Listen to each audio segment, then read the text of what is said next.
Hey everybody, hello and welcome back to our channel Info Island. And guys, welcoming you all to another exam analysis video. And yes, अगर आप channel पर नए आए हैं तो guys welcome to our channel. So guys, yes, आज की video में हम क्या करने वाले हैं, जैसे कि हम SSC CGL की अभी पूरी एग्जाम एनालिसिस की वीडियोस लेकर आ रहे हैं ऑन अ डेली बेसिस. सो आज के इस वीडियो में हम 18th ऑफ सितंबर जो कि आज है उसका सेकंड और थर्ड शिफ्ट का detailed exam analysis, complete exam analysis इस वीडियो में शेयर करेंगे आप लोगों के साथ, जो कि एसएससी सीजीएल टीयर 1 का आपका फर्स्ट शिफ्ट का पेपर था, वो कंडक्ट हो चुका है. उसका एग्जाम का जो एनालिसिस है वो चैनल पे ऑलरेडी अवेलेबल है. It's live, so if you haven't check that out yet तो प्लीज जाओ एंड चेक कर लो, आपकी काफी ज्यादा मदद हो जाएगी. क्योंकि इस वीडियो में हम आपको देने वाले हैं सेक्शन वाइज डिटेल्ड एनालिसिस. ठीक है, जो भी चाहे चारों ही सेक्शन हम कवर करेंगे, चाहे वो रीजनिंग हो, क्वांटिटेटिव एप्टीट्यूड हो, इंग्लिश हो या फिर जीके हो. सबका ही डिफिकल्टी लेवल आज के सेकेंड और थर्ड शिफ्ट में क्या रहा गाइज, वो हम जरूर से बताएंगे. Guys I am repeating this again, इसमें सेकेंड और थर्ड शिफ्ट की हम बात करेंगे. तो फर्स्ट शिफ्ट का अगर आपको वीडियो देखना है तो वो दूसरे वीडियो में अवेलेबल है, चैनल पे लाइव है, जरूर से देख लेना. अगर आपको चाहिए तो थोड़ा सा इन नटशेल मैं इसी में प्रोवाइड करा दूंगी, सो दैट आपको थोड़ा सा आइडिया लग जाए. If you haven't check that video yet तो आपको इसी में फर्स्ट सेकंड थर्ड तीनों ही शिफ्टों की मोटी मोटी सारी बातें पता पड़ जाएंगी. ठीक है, सो जैसे कि मैंने आपको बताया, हम डिस्कस करेंगे सारे ही सेक्शंस का डिफिकल्टी लेवल, गुड अटेम्प्ट्स और मेमोरी बेस्ड इंपॉर्टेंट क्वेश्चंस. ठीक है, कैसे कैसे क्या क्या रहा वो सब कुछ आपको बताएंगे. कौन से टॉपिक्स हैं जिन्होंने पेपर में बहुत ज्यादा पूछा गया, धूम मचा दी एकदम, और कौन से ऐसे टॉपिक हैं जो को आपको अपकमिंग शिफ्ट्स के लिए प्रिपेयर करने हैं. आपको ये भी बताऊंगी कि आज के एग्जाम ओवरऑल कैसा रहा है. ठीक है, was it easy, was it moderate, was it difficult, और अपकमिंग शिफ्ट्स के लिए अगर आपके एग्जाम लगे हुए हैं तो किन किन टॉपिक्स पर आपको फोकस करना है, फोकस करना ही चाहिए. तो प्लीज वीडियो को कहीं भी स्किप नहीं करना है, एंड तक जरूर से देखना है, because this video is a must watch for all of you all SSC CGL aspirants. ठीक है, सो गाइज, जैसे कि मैंने आपको बताया, फर्स्ट शिफ्ट की मैं चीजें बता चुकी हूँ, पर ठीक है, इन अ नटशेल अगर आपने वीडियो नहीं देखा है तो मैं छोटा छोटा एक चीज बताना चाहूंगी. पैटर्न की बात करें तो गाइस, पैटर्न ज्यादा कुछ नहीं बदला है. इंग्लिश हो गया, मैथमेटिक्स हो गया, इसमें थोड़ा सा चेंजेस देखा जाएगा. जीके जीएस के लिए थोड़ा, काफी ज्यादा, मतलब थोड़ा नहीं, जीके जीएस के लिए काफी बदलाव देखने को मिल रहा है. सिस्टम इशू गाइस देखने को मिल रहा है. आज के तीनों ही शिफ्टों में थोड़ा थोड़ा सिस्टम इशू देखने को मिला है, चाहे वो सर्वर इशू हो जिससे कि बच्चों को सिस्टम में चेंज करना पड़ रहा है, थोड़ा सा उनके लिए टाइम वेस्ट हो रहा है, उनका जो माउस है वो प्रॉब्लम क्रिएट कर रहे हैं, सिस्टम नहीं चल रहा है. सो कुछ कुछ सेंटर्स पे तो बिल्कुल स्मूथली सारी चीजें हुई हैं, लेकिन कुछ कुछ सेंटर्स पे बच्चों को आज भी प्रॉब्लम फेस करना रहा है. ठीक है, तो मेक श्योर अगर आप एग्जाम देने जा रहे हो, सो गाइज मेक श्योर जैसे ही आप सिस्टम पे लॉगिन वगैरह सारा अपना क्रेडेंशियल्स डाल के चीजें कर रहे हो तो तभी आप अपना माउस वगैरह सब कुछ चेक कर लो. और अगर कहीं भी किसी भी तरह की कोई भी प्रॉब्लम फेस करते हो तो देन एंड देयर जल्दी से इन्विजिलेटर को रिपोर्ट करो और उसको चेंज करा लो. ठीक है, इसके अलावा जैसे कि मैंने आपको बताया था कि थोड़ा सा ना प्रोफेशनलिज्म कम दिखाई दे रहा है कहीं कहीं सेंटर्स में, इन्विजिलेटर्स में, तो उससे आप अपने परफॉर्मेंस को कहीं इम्पैक्ट मत होने देना. ठीक है, that should not be of immense, मतलब that should not be a thing, तो उस चीज पे ज्यादा फोकस नहीं करना है. इंग्लिश का जैसे मैंने आपको बताया था, पैसेज टफ है, लेंदी है, पूरे पूरे एक एक डेढ़ डेढ़ पेज का आ रहा है जिसमें पांच पांच क्वेश्चंस लगे हुए हैं साथ में. तो उसको लिए क्योंकि आपको टाइम टेकिंग है, क्योंकि गाइज उसमें वोकैब, अच्छा खासा वोकैब आ रहा है, उसमें लैंग्वेज टफ है, तो उसमें आपको टाइम इन्वेस्ट करना रहेगा. सो आई वुड सजेस्ट कि आप जो पैसेज को कर रहे हो वो बाद में लो. ठीक है, मतलब पहले ऐसी ऐसी चीजें कवर अप कर लो. अब जैसे सारे बच्चे क्या बता रहे हैं कि जो रीजनिंग है ना मैम बहुत इजी आ रही है, मतलब रीजनिंग का लेवल ज्यादा कुछ टफ नहीं आ रहा है, रीजनिंग का लेवल बहुत इजी आ रहा है. तो मेक श्योर आप सबसे पहले रीजनिंग निपटा लो, क्योंकि उसके लिए आपको ज्यादा कैलकुलेशंस की जरूरत नहीं पड़ेगी. वो बात अलग है, एक दो क्वेश्चंस ऐसे आ रहे हैं जिनमें कैलकुलेशंस की रिक्वायरमेंट है. ठीक है, थोड़े से कैलकुलेटिव है, टाइम टेकिंग है, लेकिन फिर भी आप 25 में से 25 क्वेश्चंस कर सकते हो. ऐसी रीजनिंग आ रही है ऑन अ डेली बेसिस. तो सबसे पहले रीजनिंग निपटाओ, फिर अपना देख लो कि आपको जीके आता है नहीं आता है, जितना जो आता है वो सब कर लेना है। इंग्लिश का गाइस पैसेज बाद के लिए छोड़ दो, थोड़ा सा टाइम बचा लो। मैथमेटिक्स में जितनी चीजें आती हैं वो सब कवर कर लो, क्योंकि मैथ्स का पैटर्न इस तरह का हो गया है कि उसमें बहुत कैलकुलेटिव चीजें पूछी जा रही हैं as compare to the TCS level, ठीक है। तो वो आपको सब कुछ पढ़ना पड़ेगा, एनालाइज करना पड़ेगा, कैलकुलेट करना पड़ेगा, फिर कहीं ना कहीं जाके आपको आंसर मिलेगा। फिर वो भी अगर आपका ऑप्शन से मैच कर रहा है तो सही है, नहीं तो फिर से बुद्धि लगाओ। सो ये सारी चीजें ऐसी हैं, थोड़ा सा टाइम अच्छे से मैनेज करते हुए चलो। तो इसीलिए जितना भी आपके पास टाइम है अभी प्रैक्टिस का, तो प्रैक्टिस करो। जितना ज्यादा से ज्यादा प्रैक्टिस करोगे उतना ज्यादा से ज्यादा टाइम मैनेजमेंट स्किल्स पे आप काम कर पाओगे, ठीक है। इसके अलावा जैसे मैंने आपको बताया पैसेज लेंदी है, थोड़ा सा वोकैब लैंग्वेज दोनों ही थोड़ी सी अच्छी खासी लेवल की आ रही है, तो प्लीज टाइम को सेव करते हुए चलना है, ठीक है। जीके में आपको क्या करना है, 2023 की 2024 की अच्छी खासी जीके प्रिपेयर कर लो, क्योंकि आज के पेपरों में वही पूछी गई है। हिस्ट्री है, पॉलिटी है, वो आज के पेपर में पूछी गई है। इनफैक्ट ऐसे लेवल की जीके जीएस आ रही है जो तो भाई यूपीएससी वाले जो कैंडिडेट्स है ना, वो भी कह रहे हैं कि यूपीएससी के लेवल से भी अलग है। वो तो मतलब उसका लेवल जो है वो यूपीएससी के लेवल से भी टफ बताया जा रहा है, हार्ड बताया जा रहा है। तो प्लीज ऐसा कुछ मत करना कि कुछ आउट ऑफ द बॉक्स जाके कर लो, अपनी बस प्रिपरेशन पर ही स्टिक रखो। इसके अलावा फर्स्ट शिफ्ट में मैंने आपको बताया था कि कुछ करंट अफेयर्स, 7-8 कुछ करंट अफेयर्स आए थे पिछले 6-8 महीने के, कुछ और पुराने भी थे। हिस्ट्री से क्वेश्चन था, और आई रिमेम्बर या केमिस्ट्री से भी क्वेश्चन था, बायोलॉजी से आई डोंट थिंक कुछ भी था, बायोलॉजी से कुछ नहीं था, फिजिक्स फिजिक्स से भी एक क्वेश्चन था, ठीक है। मेडिवल हिस्ट्री भी आपको देख लेना है क्योंकि उससे भी एक क्वेश्चन था। इकोनॉमिक्स से कुछ भी नहीं था फर्स्ट शिफ्ट में, ठीक है। सो इकोनॉमिक्स में भी कुछ नहीं था। इसके अलावा गाइज मॉक और पीवाईक्यूज पे ध्यान दो, बहुत ज्यादा जरूरी है, क्योंकि प्रीवियस ईयर के क्वेश्चंस जो है ना, वेट, मॉक टेस्ट आपको देने हैं और पीवाईक्यूज पे ध्यान देना है, क्योंकि जो प्रीवियस ईयर के क्वेश्चंस हो रहे हैं they are getting repeated first shift में भी, सेकंड शिफ्ट में भी, थर्ड शिफ्ट में भी। तीनों ही शिफ्टों में वो बच्चे जो कि पीवाईक्यूज भर भर के करके आए हैं उनको हेल्प मिली है, तो वो चीज आप जरूर से ध्यान रख लेना, ठीक है। बच्चों ने बताया कि मैथ्स जो है वो बेसिक आ रही है, मतलब फॉर्मूला बेस्ड चीजें आ रही हैं। तो आपको क्या करना है, जैसे 10th 11th 12th बेस्ड चीजें पढ़ाई कर लेनी है, जिसमें आज प्रॉफिट एंड लॉस के क्वेश्चंस पूछे गए, मेंसुरेशन के क्वेश्चन थे, अलजेब्रा के क्वेश्चंस थे, ज्योमेट्री भी थी। ज्यादा थी या कम थी ये तो मैं मुझे एग्जैक्टली नहीं पता, बट हाँ जैसे ज्योमेट्री, ट्राइंगल, सर्कल, ट्रिग्नो से भी क्वेश्चन थे, कंपाउंड इंटरेस्ट, सिंपल इंटरेस्ट, इससे भी क्वेश्चन थे, ठीक है। तो इन सब चीजों का आपको ध्यान रखना है। बाकी मैंने कुछ ऐसे भी ये मतलब सजेशंस दिए थे कि आप किसको रेफर कर सकते हो, तो प्लीज आप जरूर से वीडियो देख लेना फर्स्ट शिफ्ट की बाकी और डिटेल्स के लिए, क्योंकि फर्स्ट शिफ्ट ही अगर इस वीडियो में दे दूंगी तो second and third shift discuss कब करेंगे, ठीक है। सो फर्स्ट शिफ्ट वालों के लिए जिन्होंने नहीं देखा था वीडियो, उनके लिए मैंने फर्स्ट शिफ्ट की अभी डिटेल्स बता दी हैं। अब हम डिस्कस करेंगे सेकंड शिफ्ट की चीजें एंड थर्ड शिफ्ट की चीजें। सो गाइस सेकंड शिफ्ट की अगर मैं बात करूं तो टेक्निकल ग्लिच पहले आ जाते हैं सिस्टम पे।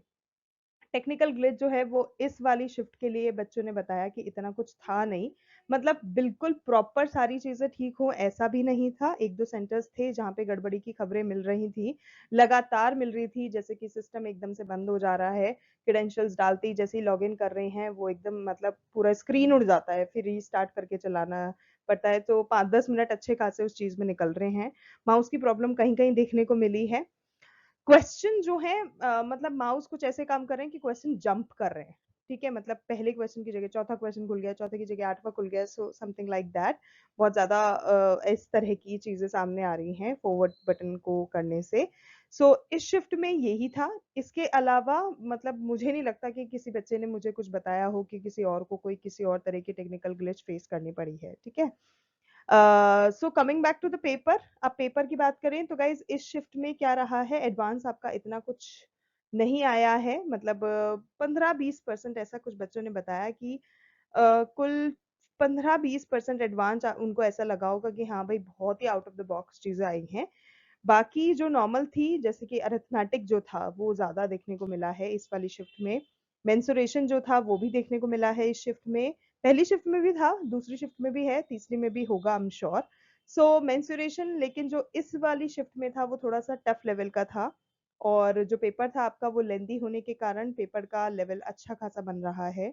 जो बच्चे हैं उनका पेपर, क्योंकि एक-एक चीज़ उन्हें पढ़नी पड़ रही है, एनालाइज़ करनी पड़ रही है, फिर कहीं जाके उनको आंसर मिल रहे हैं, तो गाइस कुछ-कुछ बच्चों के तो पेपर भी छूट जा रहे हैं, which is very much obvious यार। मतलब आप देखो 60 मिनट का पेपर है, 4 सेक्शन हैं, ठीक है? जिसमें से आपके 3 सेक्शन तो ऐसे ही हैं जो टफ़र साइड पे जा रहे हैं। टफ़र साइड से मेरा ये मतलब है टाइम टेकिंग हो रहे हैं, कैलकुलेटिव हो रहे हैं, आपको इंग्लिश में पैसेज में टाइम देना है, आपको क्वांट में कैलकुलेशंस करनी है, आपको जीके जीएस में जो डिटेल्ड वो आ रही हैं, रीजनिंग में इतना कुछ नहीं पढ़ना पड़ रहा है, लेकिन जैसे जीके जीएस में स्टेटमेंट वाइज क्वेश्चन ज्यादा हैं, क्योंकि अब वन लाइनर्स कम हो गए हैं एडिक्विटी पैटर्न के बाद।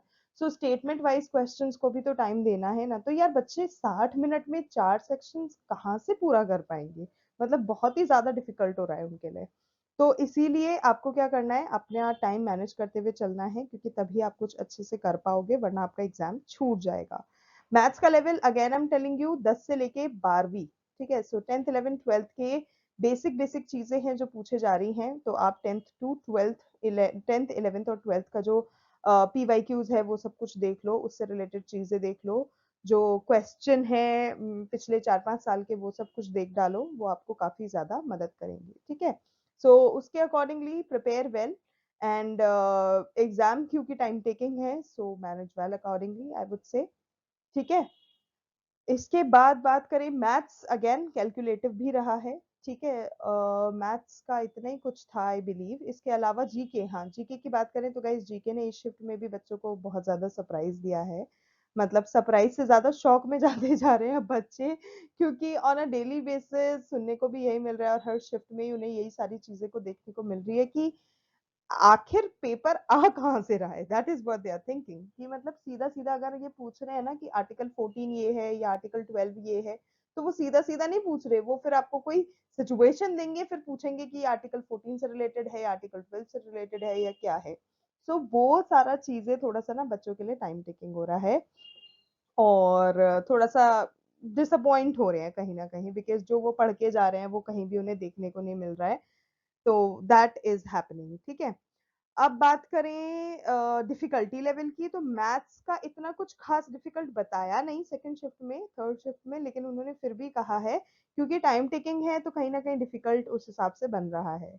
बाकी जीके की बात करें तो जीके में इस शिफ्ट में guys static GK for a change, static GK देखने को मिली है। स्टैटिक जीके से मतलब कुछ क्वेश्चंस थे, ठीक है, जो कि पहले बीच में गायब कर दी थी, अभी वो क्वेश्चंस देखने को मिल रहे हैं। पॉलिटी से काफी क्वेश्चंस थे, बच्चों ने बताया पॉलिटी से मतलब काफी क्वेश्चंस आ गए थे, और जो गवर्नमेंट की स्कीम्स होती हैं, जो सेंट्रल गवर्नमेंट स्कीम्स लेकर आता है, उससे रिलेटेड भी क्वेश्चंस थे। करंट अफेयर्स मतलब ऑलमोस्ट आई वुड से गायब से ही थे, एक दो थे, 2023 का 2022 का भी कुछ पूछा गया था, और क्या बताया था, folk dance, right, folk dance जो है उससे रिलेटेड भी क्वेश्चन थे, मतलब काफी क्वेश्चंस थे। एंड मतलब एक दो स्टूडेंट्स ने तो ये बोला कम से कम 7-8 क्वेश्चन फोक डांस के पूछ डाले।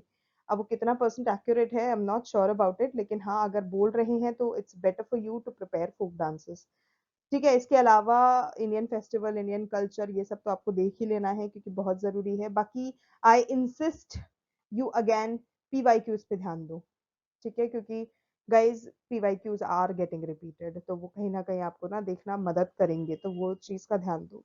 इंग्लिश का पैसेज इस वाली शिफ्ट में बच्चों ने बताया कि कंपैरेटिवली इजी था, डुएबल था, टाइम टेकिंग जरूर था, पर डुएबल था। मतलब ऐसा नहीं है कि अगर मैं टाइम दे रही हूँ, मैं अपना फोकस करके उसको कर रही हूँ तो मैं नहीं कर पा रही हूँ। कुछ बच्चों ने बोला बहुत टफ था तो इसलिए हमने छोड़ ही दिया। एक स्टूडेंट ने तो क्या बोला कि इतना ज्यादा बड़ा था, इतना ज्यादा बड़ा देख के फिर मैंने सोचा इतना टाइम इसे पढ़ने में लगाऊंगा मैं, और सारे पेपर कर लेता हूँ, उसे छोड़ देता हूँ। सो इस तरह की चीजें भी देखने को मिल रही हैं। So that's about English. बाकी पैसेज के अलावा जो इंग्लिश में वन वर्ड सब्सटीट्यूशन आ रहा है वो इजी है। मतलब वन वर्ड सब्सटीट्यूशन जैसे हमने डिस्कस करा था फिलैंथ्रोपिस्ट, है ना? तो philanthropist, the one who loves Mankind, तो इस तरह की जो चीजें आ रही हैं वो बहुत इजी सी आ रही हैं, बच्चे कर पा रहे हैं, डुएबल है। और एरर्स जो है, जैसे 4-5 एरर्स भी पूछे थे वो भी ठीक ठाक थे। इडियम्स थे, सिनोनिम्स थे, एंटोनिम्स थे। एक बच्चे ने बताया कि एआई रिलेटेड कुछ क्वेश्चन था, तो वो भी आप देख लेना क्या पूछा जा रहा है। It can be the passage also, the passage can be of that ना, क्योंकि पैसेज भी रैंडमली कुछ भी उठा के लेकर आ रहे हैं। सो सिर्फ रीसेंट देखो, उससे कुछ होगा नहीं, वो कुछ भी हो जाएगा, बस आप तो प्रिपेयर कर लो, बाकी तो एग्जाम में देख लेना। इसके अलावा एक्टिव पैसिव वॉइस था, ठीक है, 3-4 क्वेश्चंस कम से कम उसके थे, फिर इन द ब्लैंक्स था, वो कैब अच्छी खासी थी, ठीक है, वो कैब भी ठीक ठाक थी। बाकी आई थिंक इंग्लिश में इतना ही कुछ था, ठीक है। इसके अलावा अब हम रीजनिंग की तरफ बढ़ते हैं, जो कि सब बच्चों ने खुशी खुशी बताया कि रीजनिंग अच्छी थी। रीजनिंग बहुत ही ज्यादा आसान थी, इजियर साइड पे ही है इवन टुडे। और जनरल इंटेलिजेंस से क्वेश्चंस थे, ठीक है, मतलब जो जनरल इंटेलिजेंस पे बेस्ड क्वेश्चंस होते हैं वो पूछे गए थे। और एंड यस, अगर प्रिपरेशन अच्छी है तो निकल जाएगा, इस तरह से बच्चों ने बताया, आप कर सकते हैं अगर आपने प्रिपेयर करा है तो। बाकी करंट से अगर हम बात करें तो करंट से आज की शिफ्ट में कुछ ज्यादा नहीं था, थोड़ा थोड़ा पुराने पे ज्यादा फोकस किया हुआ था। जो पैसेज था वो इतना ज्यादा टफ नहीं था कि आपको 2-3 बार पढ़ के फिर करना पड़ रहा है। अगर आपने फोकस लगा के एक बार पे कर लिया तो आप कर सकते हो, लेकिन अगर फोकस लूज अप किया, थोड़ा सा डिस्ट्रैक्ट हुए, तो आपको 2-3 बार जरूर से पढ़ के समझ के फिर करना पड़ रहा था। क्योंकि एक बच्चे ने बताया, there was this girl candidate who told us कि उसने लिटरली पैसेज 3-4 बार पढ़ा, उसके बाद उसको समझ में आया, और उसके बाद वो उसको कर पाई। तो 3-4 बार पढ़ के फिर करने में तो टाइम लगेगा ही लगेगा, क्योंकि बहुत ज्यादा लेंदी हो रहा है। तो वो आप ध्यान रखना, be attentive while you are doing it. इसके अलावा I think I remember one more thing, yes, online sources. Guys, कुछ बच्चों ने ऑनलाइन सोर्सेज भी शेयर करी हैं, जिनको आप रीच आउट कर सकते हो for preparing well enough. Firstly, again disclaimer दे रही हूँ, नहीं तो आप लोग फिर ये बोलते हो कि मैम आप ही ने तो बोला था उनको रेफर करो, ठीक है। डिस्क्लेमर ये दे रही हूँ, अपनी प्रिपरेशन को लूज आउट मत करना, जहां से जो जैसे प्रिपेयर कर रहे हो, फर्स्ट थिंग्स फर्स्ट, आप अपने हिसाब से करो, because you know your self better than any one else, ठीक है। आपने कितना प्रिपेयर कर लिया है, कितना कर रहे हो, कितना पानी में हो, कितना पानी के ऊपर हो, ये सारी चीजें आप खुद जानते हो। I need not to tell you anything, but still I would want you to refer to these, क्योंकि ये वो कैंडिडेट्स बता रहे हैं जो पेपर देख के आए हैं, तो they do know the real situation. तो एक बार देखने में क्या जाता है भाई, देख लेना, ठीक है। So once you are done with your preparation, revision के टाइम पे इन लोगों को रेफर कर लेना अगर आप करना चाह रहे हो तो। बच्चों ने बताया, बच्चों के हिसाब से जो ऑनलाइन सोर्सेज हैं जिन्हें उन्होंने रीच आउट किया था, वो हैं गगन सर मैथमेटिक्स के लिए, आदित्य रंजन सर, यहाँ लिख देती हूँ, ठीक है, स्पेस ही नहीं बचा, यहाँ लिख देते हैं। गगन सर उन्होंने बताया मैथमेटिक्स के लिए, आदित्य रंजन सर बताया उन्होंने, जो आदित्य रंजन सर हैं उनकी जो मैराथन है उसको भी बच्चों ने हेल्प किया है काफी, ठीक है। और मैथ्स में ना, इस वाला शिफ्ट में जो चैप्टर डिवीजन होता है वो थोड़ा कम लगा बच्चों को। कुछ बच्चों ने बताया कि यार मैम एक ही चैप्टर से सारे क्वेश्चन पूछे जा रहे हैं, अलग अलग कुछ कर ही नहीं रहे हैं, तो अगर मान लो वो चैप्टर किसी बच्चे ने नहीं पढ़ा है तो उसका तो सारा पेपर गया यार। वो बात अलग है, जिसने पढ़ा होगा उसके अच्छे नंबर हो जाएंगे, बट जिसने नहीं पढ़ा होगा उसके लिए बहुत बुरी बात हो जाएगी। तो इस तरह की जो चैप्टर डिवीजन वाली चीजें हैं, वो इस वाला शिफ्ट में थोड़ा सा कम देखने को मिला एज पर स्टूडेंट्स, ठीक है। तो वो चीज देख लो। बाकी बाकी और क्या रह गया था, हाँ, बाकी गाइस बहुत ज्यादा ना डीप क्वेश्चंस पूछे जा रहे हैं। डीप से आई मीन कि मतलब इस तरह के क्वेश्चंस हैं, जैसे कि स्पोर्ट रिलेटेड मान लो कुछ पूछ लिया, ठीक है, तो उसमें ये नहीं पूछ रहे कि मतलब ये स्पोर्ट का ये सब कुछ नहीं, डीप एज इन जैसे आपका जो ग्राउंड है मान लो किसी पर्टिकुलर गेम के लिए, तो वो ग्राउंड की लेंथ पूछ रहे हैं, ब्रेथ पूछ रहे हैं, विड्थ पूछ रहे हैं। तो ये सारी चीजें जो है ना वो बच्चों के लिए थोड़ा टफ साबित हो रही हैं, क्योंकि इस टाइप के क्वेश्चंस के लिए वो अवेयर नहीं थे कि यार कुछ ऐसा पूछ लिया जाएगा। मतलब कि स्टेटमेंट गिवन है, ठीक है, और आपको वो पूरा पढ़ना रहेगा, फिर आपको बताना रहेगा कि कंक्लूजन कौन सा राइट है, कौन सा रॉन्ग है, कुछ इस तरह के जो हैं वो आपको बताने रहेंगे, ठीक है। बाकी या ऑन अ एंडिंग नोट मैं यही कहना चाहूंगी कि जो रीजनिंग है, क्योंकि बच्चे बता रहे हैं रीजनिंग बहुत आसान पूछी जा रही है, तो गाइज रीजनिंग सबसे पहले अटेम्प्ट कर लो, ठीक है। जो आता है वो सबसे पहले करो। बेसिकली मैथमेटिक्स के जो कैलकुलेशंस हैं उनके लिए आपको टाइम चाहिए। टाइम सेव तभी हो सकता है, 60 मिनट ही है बस आपके पास, कुछ ज्यादा बहुत सारा टाइम नहीं है। तो 60 मिनट में से अगर आपने पहले वो चीजें निकाल ली जो आपको आती हैं, तो आप उन चीजों के लिए टाइम सेव कर सकते हो जो आपको आगे करना है, ठीक है। बाकी प्रॉफिट एंड लॉस हो गया, SICI हो गया, वो भी इस शिफ्ट में आई डोंट थिंक ज़्यादा आया है ना? तो उस हिसाब से आप रहना। बाकी मॉक और PYQ ज़रूर से करो। तो ये सारा कुछ सेकंड शिफ्ट का मैंने आपको बता दिया। थर्ड शिफ्ट का अगर मैं बात करूँ, थर्ड शिफ्ट में जो रीजनिंग है वो सिंपल रही है। पैटर्न डेफिनेटली चेंज हुआ है रीजनिंग का as compare to the earlier, लेकिन इट इज फॉर गुडनेस। ठीक है, सब बच्चे बोल रहे हैं अच्छा ही हुआ कि बदल दिया, रीजनिंग कम से कम इतनी आसान आ रही है that we need not to worry about it. ठीक है, रीजनिंग के बाद मैथमेटिक्स जो है वो अगेन इस शिफ्ट में भी हार्ड रहा है, लेंदी रहा है, लेकिन कुछ टॉपिक हैं जो कि पूछे गए। तो गाइस फ्रस्टम से क्वेश्चन आया, हॉलोस्फेयर से क्वेश्चन आया, और इंग्लिश में तो बाकी नॉर्मल नॉर्मल नॉर्मल था सब कुछ, ऐसा इतना कुछ टफ नहीं था। जीके में तो भाई अगेन टफर साइड पे था, थोड़ा सा डिफिकल्ट लगा बच्चों को। और बच्चों ने ये भी बताया कि जो DOPT की मीटिंग हुई है उसके बाद सिस्टम में बच्चों को सुधार देखने को मिला है। जबकि कुछ सेंटर्स से कुछ प्रॉब्लम्स अभी भी रिपोर्ट हो रही हैं, लेकिन ऐसा नहीं है कि सुधार नहीं है। ठीक है, सो DOPT की जो मीटिंग हुई है उसके बाद काफ़ी चेंजेस देखने को मिले हैं, काफ़ी अच्छे चेंजेस देखने को मिले हैं। जो पेपर में गड़बड़ियाँ पहले हो जाती थी, टेक्निकल ग्लिचेस पहले बहुत ज़्यादा फ्रीक्वेंट होते थे, वो अब कम हो गए हैं। ठीक है, बाकी अगेन इसमें भी GS में, इस शिफ्ट में भी जो थर्ड शिफ्ट रही है, थर्ड शिफ्ट में भी आपको जो GS है वो डीप क्वेश्चंस वाली ही मिली है। And as I just told you, Aditya Ranjan जो सर हैं उनकी क्लास से बच्चों को काफ़ी मदद हुई है। सो अगर आप चाहें तो उन्हें रेफर कर सकते हैं। So that's all about the talking. अब मैं थोड़ा सा आपको डिटेल्ड एनालिसिस बता देती हूँ based on students feedback. So guys सबसे पहले हम देख लेते हैं स्टूडेंट का फीडबैक बेसिकली क्या रहा है SSC CGL 2025 18 सितंबर का आपका सेकेंड सेकेंड शिफ्ट के लिए। सो गाइस ये जो मैंने प्रिपेयर करा है ना, ये बिल्कुल डायरेक्ट आपको वैसे ही स्टाइल में मिलेगा जो मुझे बच्चों से रिसीव हुआ है। सो रीजनिंग के लिए बच्चों का कहना है कि रीजनिंग वाज टाइम सेविंग, मजा आ गया, मतलब उनको लिटरली रीजनिंग देख के मजा आ गया। सेकेंडली क्वांटिटेटिव एप्टीट्यूड थोड़ा सा हैवी था, स्पेशली ज्योमेट्री, ज्योमेट्री वैसे भी थोड़ा सा रह ही जाता है। इंग्लिश के लिए बच्चों ने बोला इट वाज सुपर इजी, वो कैप थोड़ी सी, अब यहाँ सिंपल बता रहे हैं बच्चे, लेकिन कुछ ऐसा भी कह रहे थे कि वो कैप टफ है। ठीक है, तो वो अब वही है ना, थोड़ा सा तो टफनेस और इजीनेस हम अपना पर्सनल लेवल पे डिसाइड करते हैं, हमारी प्रिपरेशन कैसी है बेस्ड ऑन दैट।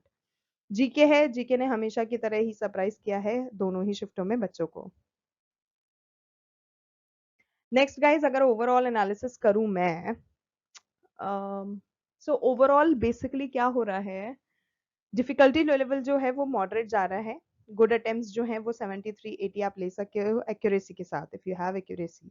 ट्रेंड की अगर मैं बात करूं तो जो रीजनिंग और इंग्लिश है वो तो इजी है, लेकिन क्वांट जो है उसमें कैलकुलेशन बहुत ज्यादा है। जीके में ट्रिकी करंट अफेयर्स आ रहे हैं, मतलब ट्रिकी, उनको अच्छा खासा टाइम देना पड़ता है। ओके, अब गाइज यहाँ पे मैं सेकेंड शिफ्ट की बात करती हूँ, रियल फीडबैक क्या मिला है। ओके, तो यहाँ पर हम देखते हैं कैटेगरी वाइज, सेक्शन वाइज, जिसमें हम रीजनिंग से शुरुआत करते हैं। सो गाइस रीजनिंग बच्चों ने बताया कि काफी आसान रही थी, 20+ क्वेश्चन जो थे वो इजीली अटेम्प्ट हो गए। थोड़ा सा उनको कोडिंग और ये सिंपल सीरीज वगैरह एक ट्रिकी लगा था, तो वहां पर थोड़ा सा टाइम इन्वेस्टमेंट करने का लगा, बाकी इजी था। नेक्स्ट क्वांट में क्या हुआ गाइस, मैथमेटिक्स थोड़ा सा कैलकुलेशन हैवी था, खास करके ज्योमेट्री और मेंसुरेशन, यहाँ बच्चों को थोड़ा सा टाइम ज्यादा लगा। बाकी अरिथमेटिक थोड़ा कुछ बच्चों को सिंपल लगा, थोड़ा कुछ बच्चों को टफ लगा, लेकिन अगर आपके पास अच्छा खासा टाइम है सॉल्व करने के लिए तो आप आराम से कर सकते हो, लेकिन अगर नहीं है तो थोड़ा सा टाइम मैनेजमेंट में प्रॉब्लम आपको फेस करना रह सकता है। इंग्लिश की बात करें तो गाइज इंग्लिश बहुत ज़्यादा इजी रही थी, जो रीडिंग कॉम्प्रहेंशन है, क्लोज टेस्ट है, वो डायरेक्ट थे। जो वोकैब है वो मैनेजेबल थी, सिर्फ एक दो अनकॉमन वर्ड्स थे जो कि बच्चों को कंफ्यूज कर रहे थे। एरर स्पॉटिंग और इम्प्रूवमेंट था, वो भी काफ़ी ज़्यादा स्ट्रेट फॉरवर्ड था, तो इतना ज़्यादा उसमें भी कुछ परेशानी देखने को नहीं मिला। नेक्स्ट गाइस अगर मैं जीके की बात करूं, करंट अफेयर्स की बात करूं, तो जीके जो था वो टफ था, करंट अफेयर्स काफी ज्यादा थे, स्टैटिक जीके से कम क्वेश्चंस आए थे, मतलब मोस्टली करंट अफेयर्स बेस्ड ही क्वेश्चंस थे। और साइंस के कुछ दो तीन क्वेश्चंस थे जो कि इजी थे, बाकी जो पॉलिटी के थे वो ट्रिक क्वेश्चंस थे। सो गाइज ओवरऑल अगर स्टूडेंट्स के ओपिनियन देखें तो उनके हिसाब से पेपर आपका मॉडरेट चल रहा है, ठीक है। रीजनिंग और इंग्लिश जो है वो टाइम सेविंग रहे हैं, लेकिन जो क्वांट और जीके हैं उनको थोड़ा सा प्रेशर डालने वाले आए हैं। गुड अटेम्प्ट्स 75 के अराउंड आपको, मतलब हमें ऐसा लगता है कि रहने चाहिए एक्यूरेसी के साथ, ठीक है। तो 70 to 75 आई थिंक आप लेके चल सकते हैं। अब गाइस कुछ ऐसे की इनसाइट्स जो कि आज के थर्ड शिफ्ट से हमें प्राप्त हुए हैं, जो कि हेल्पफुल रहेंगे आपकी अपकमिंग शिफ्ट्स के लिए। सो रीजनिंग के लिए गाइस क्या कर लेना है आपको, पैटर्न जो है लगभग फिक्स्ड है। Series coding decoding blood relation syllogism में जरूर आ सकते हैं, तो जरूर से प्रिपेयर कर लेना। एक दो एनालॉजी और वन आउट ट्रिकी हो सकते हैं, उन पे ज्यादा टाइम वेस्ट नहीं करने का है, ठीक है। जो आपको आता है पहले उसी चीज पे स्टिक रहो, टाइम बचाओ ज्यादा से ज्यादा, पेपर तभी निकल पाएगा। स्ट्रैटेजी क्या रख सकते हो आप कि इजी जो क्वेश्चंस हैं वो पहले पिक कर लो, और इस सेक्शन में हाई एक्यूरेसी बहुत ज्यादा पॉसिबल है, क्योंकि बच्चे जो पेपर देकर आए हैं वो बोल रहे हैं कि रीजनिंग लिटरली उन्होंने 25/25 किया है, तो बहुत ज्यादा चांसेस है रीजनिंग में आपको खुशी मिले। क्वांट की बात करें तो गाइस अरिथमेटिक के कुछ questions, percentage, profit and loss, SI CI, average जरूर से जरूर आते हैं, तो प्रिपेयर करना मस्ट है, ठीक है। ज्योमेट्री हो गया, मेंसुरेशन हो गया, ये कैलकुलेशन हैवी बन रहा है इनका, तो यहाँ पे टाइम वेस्ट इतना मत करना, टाइम वेस्ट करने से बचना, जितना जो आता है पहले वो करना, ठीक है। एक डीआई का सेट जो है आप मतलब 3D वगैरह ये सब कुछ थोड़ा सा प्रिपेयर कर सकते हैं, इनको करके रखना है क्योंकि पूछे जा सकते हैं। स्ट्रैटेजी क्या रहेगी, तो गाइस अर्थमेटिक और मेंसुरेशन पे इन पे ज्यादा फोकस करो, क्योंकि इनसे ज्यादा क्वेश्चन आ रहे हैं। ज्योमेट्री के जो फॉर्मूलाज हैं वो रिवाइज कर लेने हैं आपको। टाइम मैनेजमेंट बेहद क्रूशियल है, क्योंकि टाइम मैनेजमेंट ही एक ऐसी चीज है जो आपको हेल्प करेगा आपके एग्जाम में, क्योंकि हर सेक्शन में आपको टाइम बचाना है। सिर्फ और सिर्फ रीजनिंग ऐसा है जो निकाल पाओगे, बाकी तीनों सेक्शन में टाइम की बहुत नीड है। इंग्लिश में देखें तो गाइस पैटर्न जो है काफी ज्यादा प्रिडिक्टेबल है, ठीक है। मतलब रीडिंग कॉम्प्रहेंशन हो गया, क्लोज टेस्ट हो गया, सिनोनिम हो गया, एंटोनिम हो गया, ईडियम हो गया, एरर स्पॉटिंग हो गया, ये सब कुछ आप पहले से ही जानते हो कि ये पूछा जाएगा, तो उस पर थोड़ा सा वर्कआउट करना है। वोकैबुलरी अगर हम बात करें तो अभी तक मॉडरेट लेवल की आ रही है, थोड़ा सा कुछ अनकॉमन वर्ड्स जो हैं वो भी आ गए थे, लेकिन ऐसा नहीं है कि वो डुएबल नहीं थे, दे वर डुएबल, तो बच्चों ने बताया कि वो किए जा सक रहे थे। स्ट्रैटेजी क्या रहेगी, ईडियम्स हैं और वन वर्ड सब्स्टिट्यूशन है, उनको बहुत अच्छे से रिवाइज कर लो, क्योंकि वो बहुत पूछे जा रहे हैं और आपको हेल्प करेंगे। बाकी स्पीड और एक्यूरेसी मेंटेन करना, क्योंकि अगर ये सब कर लिया तो इंग्लिश भी आपके लिए स्कोरिंग साबित हो सकती है। जीके जनरल अवेयरनेस, इसकी तो क्या ही बात करें गाइस, इसमें तो ना पोर्शन कहीं से भी कुछ भी आ रहा है, थोड़ा सा अनप्रडिक्टेबल जा रहा है, सरप्राइजिंगली जा रहा है, शॉकिंगली जा रहा है। तो जो करंट अफेयर्स है, लेकिन उनका वेटेज क्या है, बहुत ज्यादा हाई है। कितना भी कुछ अनप्रडिक्टेबल हो, अगर आपकी प्रिपरेशन अच्छी है तो आप सच्ची में तोड़फोड़ दोगे। तो करंट अफेयर्स का वेटेज क्योंकि ज्यादा है, तो करंट अफेयर्स पे फोकस रखो, स्पेशली 2024 हुए हो गए, 2025 के हो गए, उनके जो मेजर इवेंट्स हैं उनको अच्छे से कवर अप कर लो। बाकी पॉलिटी के बहुत क्वेश्चंस पूछे जा रहे हैं आज के पेपर में, तो बहुत आया है, आर्टिकल आई है, अमेंडमेंट आई है, तो वो चीज ध्यान में रखो। हिस्ट्री में फ्रीडम मूवमेंट हो गया, सत्याग्रह, नॉन कोऑपरेशन, ये कुछ मूवमेंट्स हैं, ठीक है, इनका देख लेना। बैटल देख लेना, हिस्ट्री में बैटल ऑफ प्लासी हो गया, बक्सर हो गया, ये कुछ इंपॉर्टेंट है। साइंस के बेसिक्स जो है वो बहुत ज्यादा रिपीट हो रहे हैं, तो उसको प्रिपेयर करके रखो। और स्टैटिक जीके कंपैरेटिवली थोड़ी कम है, ठीक है। स्टैटिक जीके इतनी कुछ खास देखने को नहीं मिल रही है, तो बहुत ज्यादा टाइम वेस्ट नहीं करना है, जितना जो आता है उसी को रिवाइज कर लेना है। बाकी स्ट्रैटेजी क्या रहने वाली है, so guys last 8 to 10 months हैं उनके करंट अफेयर्स आपको रिवाइज कर लेने हैं, जिसमें आपको स्पोर्ट्स हो गया, अवार्ड्स हो गया, गवर्नमेंट स्कीम्स हो गई, समिट्स हो गई, ये सब कुछ चीजें प्रिपेयर कर लेनी है। बाकी पॉलिटी क्या है, पॉलिटी के आर्टिकल्स, अमेंडमेंट्स, इनको बहुत ध्यान से पढ़ो गाइस, क्योंकि पॉलिटी के क्वेश्चंस वाकई में काफी पूछे जा रहे हैं। बाकी हिस्ट्री के मैं बता ही चुकी हूँ आपको, मूवमेंट वगैरह ध्यान लेने ना, और कुछ ऐसे इंपॉर्टेंट टॉपिक्स हैं जो कि लग रहे हैं इंपॉर्टेंट है, तो उनको कवर अप कर लेना। नेक्स्ट अब हम देख लेते हैं एक्सपेक्टेड ट्रेंड जो अपकमिंग शिफ्ट्स के लिए रह सकता है, बेस्ड ऑन योर अब तक के जितने भी एसएससी सीजीएल का एग्जाम हुआ है 2025 का, based on that. So guys reasoning और इंग्लिश जो है दैट आज भी that remain scoring, stood scoring. Time जो है वो सेव करके आप क्वांट और जीके में लगाओ, बचाओ, पहले बचाओ रीजनिंग और इंग्लिश से, फिर क्वांट और जीके में लगा दो। जीके में आपको सरप्राइज एलिमेंट हमेशा की तरह मिलता ही रहेगा, जैसे अभी तक मिला है आगे भी मिलेगा। इसीलिए करंट अफेयर्स हो गए, पॉलिटी हो गए, वो इतनी स्ट्रांग बना लो, प्रिपरेशन इतना स्ट्रांग कर लो कि आपको कुछ भी पूछा जाए आप उसको इजीली कर पाओ, ठीक है। क्वांट की बात करें, डीआई हो गया, अर्थमेटिक हो गया, इससे ज्यादा मार्क्स सिक्योर करने का चांस है, लेकिन अभी तक इतना कुछ खास नहीं पूछा गया है डीआई में। अर्थमेटिक से क्वेश्चंस थे, ठीक है, तो उस चीज पे फोकस रखो। टाइम मैनेजमेंट में क्या करना है, time management is the key. इस बार एसएससी सीजीएल को अगर आपको क्रैक करना है तो time management is the key. Students का कहना है कि जो क्वांट है उसमें आपके 3-4 क्वेश्चंस इतने ज्यादा लेंथी हैं जिनमें बहुत ज्यादा टाइम वेस्ट हो रहा है। मतलब जितना भी आप टाइम बचा रहे हो ना, तो वो सारा उन्हीं में लग रहा है। इसीलिए मैं बार बार रिपीट कर रही हूँ कि पहले वो सब चीजें कर लेना जो आपको आता है, जो आपको लगता है कम टाइम में आप ज्यादा कवर अप कर सकते हो, उसके बाद लेंदी चीजों पे आओ, ठीक है। तो अगर आपके क्वेश्चन ऐसे हैं जो पहले अटेम्प्ट में समझ नहीं आ रहे हैं, तो उसको बार बार रिपीटेडली करने में दिमाग मत लगाओ, उसको for that time being skip कर दो।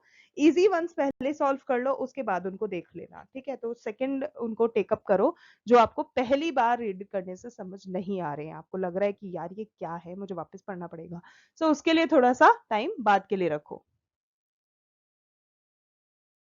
अब क्वेश्चन रिपीटिशन का पैटर्न चल रहा है, क्वेश्चन जो है आपके रिपीट हो रहे हैं, जैसे मैंने आपको बता ही दिया है। मॉक टेस्ट आपको हेल्प कर रहे हैं, पीवाईक्यूज आपको हेल्प कर रहे हैं, पीवाईक्यू से क्वेश्चंस रिपीट हो रहे हैं।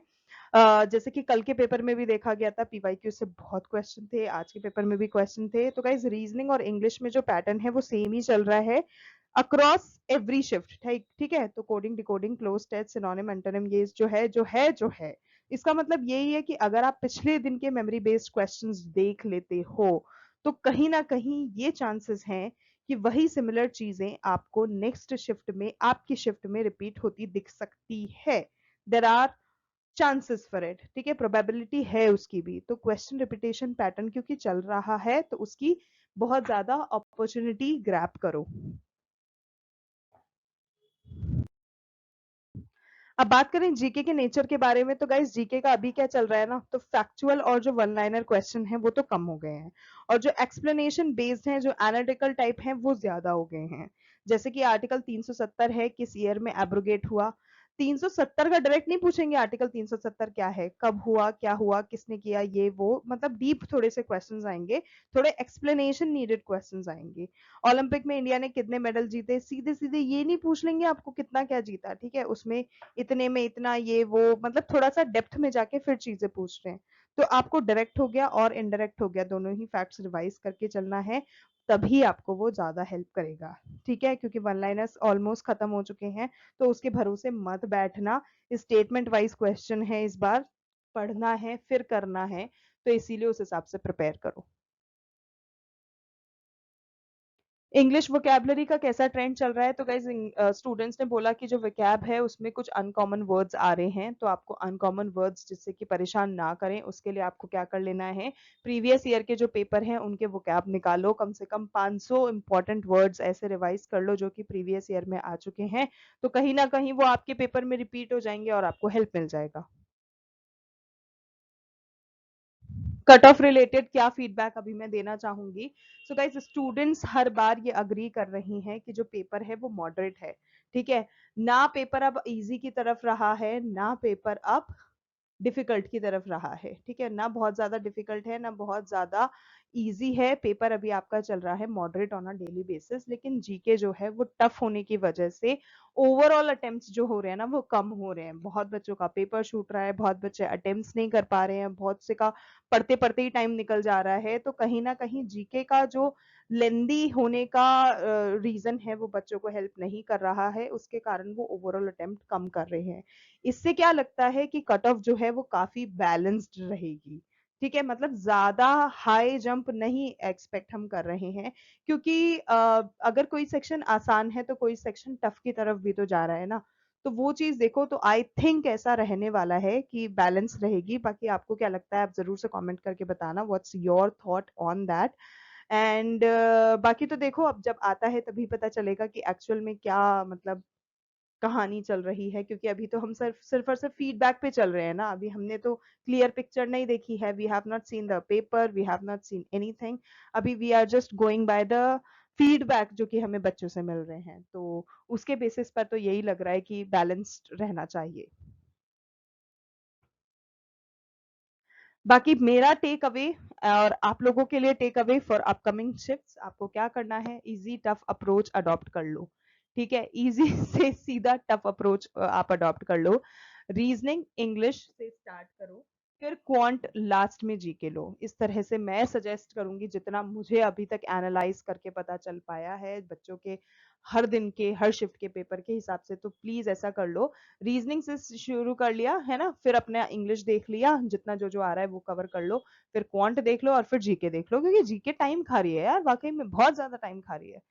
नेक्स्ट मेमोरी बेस्ड क्वेश्चंस जो है वो हर शिफ्ट के बाद रिवाइज करो जितना जो कर सकते हो, बाकी जीके में फोकस किस किस पे करना है, करंट अफेयर्स जो हो गए वो देख डालो, 2022 23 24 25, अगेन आई एम रिपीटिंग, 2022 से लेके 25 तक के क्वेश्चन पूछे जा सकते हैं, और जाए गए हैं, इनफैक्ट ठीक है गए हैं, तो अगर आप कुछ भी नहीं कर पा रहे ना, तो आप क्या करो, पिछले 6 से 8 महीने का करंट अफेयर्स घोल के पी जाओ, ठीक है, इतना तो कर सकते हो ना यार, इतना तो करना ही पड़ेगा, इसके अलावा पॉलिटी देखो, कौन कौन से आर्टिकल, कौन कौन से अमेंडमेंट, इंडियन कॉन्स्टिट्यूशन बहुत इंपॉर्टेंट है बेसिकली, हमारी भारतीय संविधान से रिलेटेड डीपीएस भी बहुत जरूरी है, ठीक है, हमारे इंडियन कॉन्स्टिट्यूशन में कौन सी चीज कौन सी कंट्री से बोरो करी गई है वो बहुत जरूरी है, मूवमेंट्स बहुत जरूरी है, ठीक है, कौन कौन से मूवमेंट हमारे फो फादर्स एज इन जो फादर रहे हैं हमारे नेशन के उन्होंने किए हैं, वो सब बहुत जरूरी है।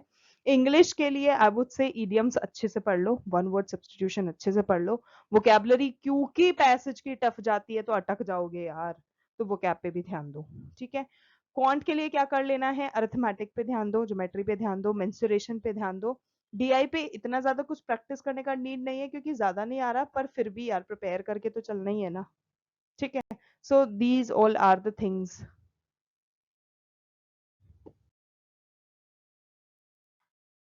तो गाइज ये था हमारा एसएससी सीजीएल 2025 का आपका 18 सितंबर का पहली दूसरी तीसरी, वैसे तो मैंने मेजरली दूसरा और तीसरा शिफ्ट इस वाले वीडियो में डिस्कस करा है, पहली शिफ्ट का तो मैं पहले ही एक वीडियो अपलोड कर चुकी हूँ, अगर आपने नहीं देखा है तो जरूर से देख लेना, पर फिर भी मैंने थोड़ा सा इसमें मोटा मोटा पहली शिफ्ट से रिलेटेड चीजें भी आपको बता दिया है, और ये था मेरा डिटेल्ड एग्जाम एनालिसिस। आपको एग्जाम कैसा लगा, अगर आपने एग्जाम दिया है, आपने कितने क्वेश्चन अटेम्प्ट करे हैं, आपका एग्जाम कैसा रहा है, और आपको क्या लगता है क्या कट ऑफ जा सकती है, क्या सेफ स्कोर रह सकते हैं, अपना फीडबैक जरूर से कमेंट करके बताओ, शेयर करो, और हमें भी अच्छा लगेगा आप लोगों से सुनकर, और बाकी कैंडिडेट्स को भी कहीं ना कहीं मदद मिलेगी, if I have miss out on anything तो वो भी जरूर से मेंशन कर देना, not the questions because questions disclose नहीं करने हैं, पर हाँ टॉपिक्स हम शेयर कर सकते हैं यार, आगे आने वाली शिफ्टों में जिन बच्चों के पेपर लगे हुए हैं उनकी मदद हो जाएगी, तो वो सब कर देना।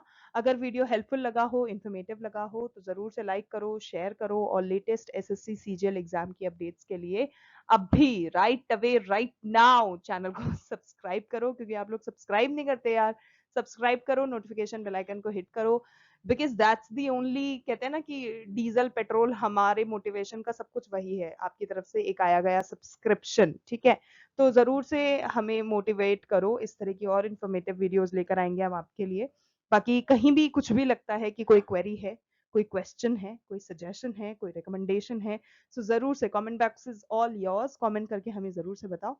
मिलते हैं अगले वीडियो में, तब तक के लिए all the very best to all the candidates and much love to all of you all. Thank you so much for watching.